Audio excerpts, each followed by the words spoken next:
On today's Daily Slab, I'm going to update you on our Camp Kesem initiative, also updating you on the Bradley Beal market, and we are going to have an Elly Daily Cruz check-in. So sit back, relax, and enjoy today's Daily Slab.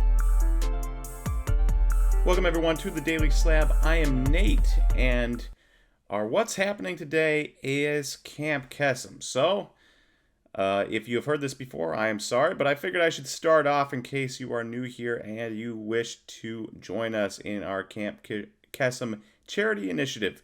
So what Camp Kesem is a charity which involves kids going to camp, and these kids are kids who have parents who have cancer or who had cancer, and it gives them a chance to be kids with other kids in similar situations, get away from the stresses of life with a parent with cancer, allows them to be kids, but kids amongst other kids who are in the same situation, so it's a little bit easier on them. These camps happen all across the U.S., takes quite a bit of money to put them on, and so we try to raise money every single summer for them around the national. If you are interested in a donation or finding out more, you can either DM at SlabStox, you can DM at SlabStox Nate, you can DM at SlabStox Aaron. We'd be happy to share more information with you. Otherwise, you can also send in cards to SX Kesem, P.O. Box 320384, Franklin, Wisconsin 53132. And any amount of cards, any amount of monetary donation of cards is welcome. We get them sold and we raise money for Camp Kesem. If it's a $10 card, if it's a $100 card, if it's a $500 card, if it's a $5,000 card, we take any cards you are willing to give to help raise money for these kids to be able to go to camp whose parents have cancer. A wonderful cause, we think, and if you find it in your heart and you're able to, we would love for you to join us in raising money for them. So again, if you want to join and send in some cards, you can send to SX Kesem, SXKESEM, P.O. Box 320384, Franklin, Wisconsin 53132. All right, next up is our trender for today, and that's Bradley Beal. So Bradley, the franchise face for the Wizards, finally found himself get traded away from the Wizards, and they didn't get a single first-round pick for him. And not only that, but I just found out that Kyle Kuzma declined his option, and so he is also a free agent. So not a good time to be a Wizards fan. The trade for Bradley Beal ended up being Chris Paul, who probably will get bought out, Landry Shamet, multiple seconds, and 2 pick swaps in 2024 and 2026 of their first-round picks.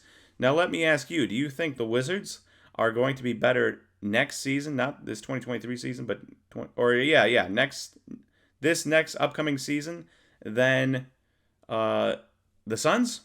Probably not. So that pick swap is useless. And then you have 2026, which will be in 3 years. Do you think that pick swap will be any more valuable than the Wizards pick?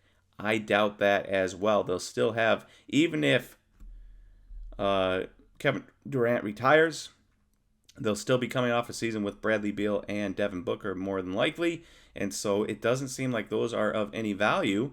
So they didn't even pick up a couple spots in any of the drafts in the first round, let alone a first-round pick. So seconds and a couple of guys that they probably don't really care about is a tough scene for Wizards fans. But it's good for Bradley Beal because the Suns didn't give up a ton of talent while getting him in there. He can slot in with Kevin Durant and Devin Booker. Now it'll be interesting. He was the lead scorer on an NBA team for almost his entire career, especially once John Wall left.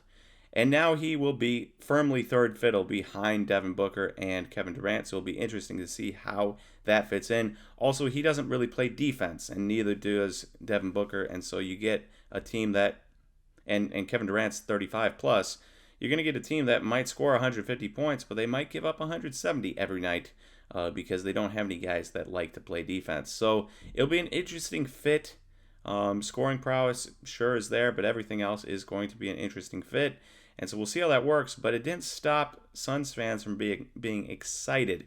So you can see the Bradley Beal trender here. It's up 100% when we posted this trender on the email, which was a couple days ago. And so up 100% there. Well, update to this trender, we have this graph here, which is even higher. It's actually up 148% since May 20th, which is when the last graph was since.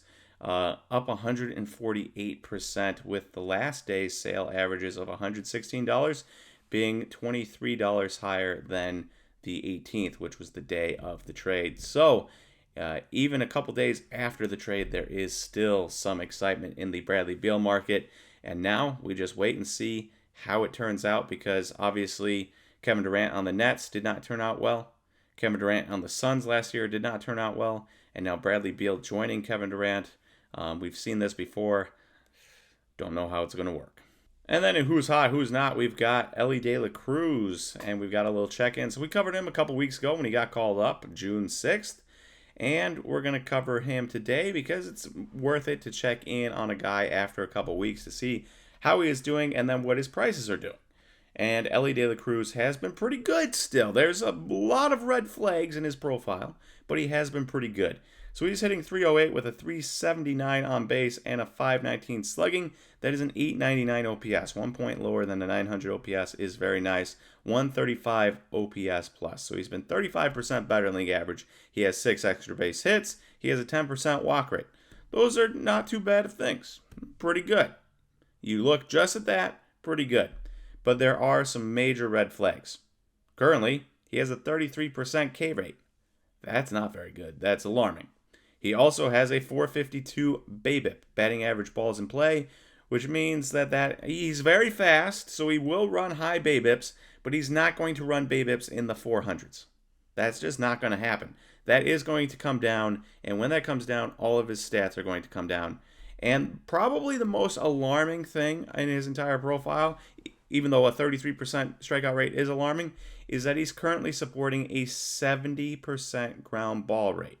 So you're striking out that much, you're hitting the ball on the ground that much, and you are getting extremely lucky on balls in play.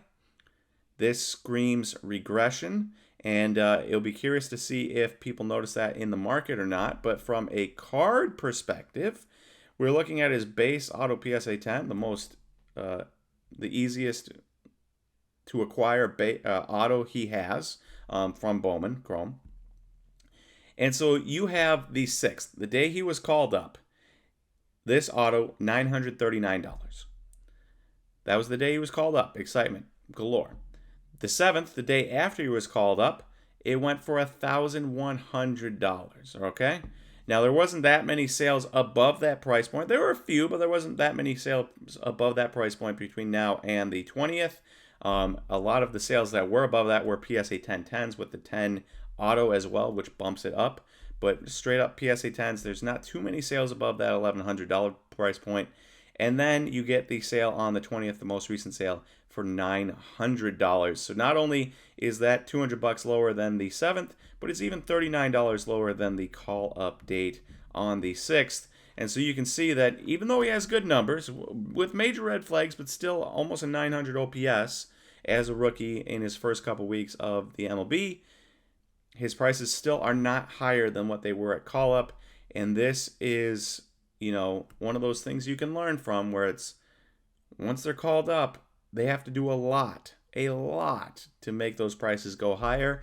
And even a 900 OPS with all the red flags he has is not enough to make those prices go higher. In fact, they are a little bit lower than call-up by $40. So for those other guys that get called up, whether it's Luis Matos or Henry Davis or Gavin Williams, who just got called up by the Guardians, remember, it's okay to sell because it's going to be really hard for them to go higher.